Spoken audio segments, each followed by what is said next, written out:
Welcome to Daily Tax Savings. This is Tony Novak here to share a few points on saving taxes and staying out of tax trouble. Today's February 1st. We are one day past the IRS deadline for filing 1099 forms. Most of the time, we're talking about non-employee compensation, people that did some work for your business, but were not employees.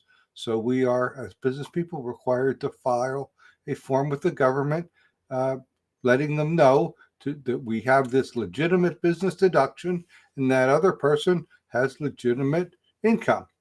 So we're past the deadline, and there are penalties for missing the deadline. They don't appear to be enforced very often, but we don't make our decisions based on enforcement rate. If you're the one that does get penalized, the low enforcement rate certainly doesn't mean anything. So we don't discuss or logically consider that to be a basis for action in any tax matter. But what do we do now if we're past the deadline? Well, it's really simple. Don't panic. I put panic in the episode description. It was just a joke. There's obviously no need to panic. We just get the information and get them in as soon as possible.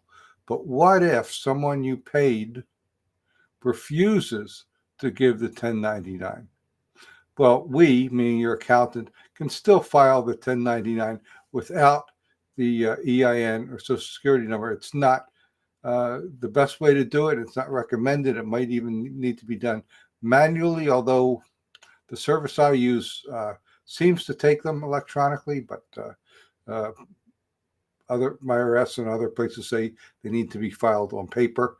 In any event, it can still be filed. But here's the big thing, and the big point of today's episode. If you continue to pay someone who you requested a W-9 form, you requested their Social Security or EIN number, and they've refused to give it, you must withhold 24% tax on that income. It would be very risky, and I would not want to be the accountant representing you if you are challenged on that. That would be a very difficult audit case to win. You are responsible for that tax if they refuse to give you the Social Security number or EIN. So that's the point of this episode. We'd love to hear if you have any thoughts, comments. I imagine there might be some, even accountants, that express some disbelief, but check it out. That is the law. I'm easy to reach at taxproblems.cpa if you want to talk individually. Otherwise, I'll be back tomorrow with another Tax Minute.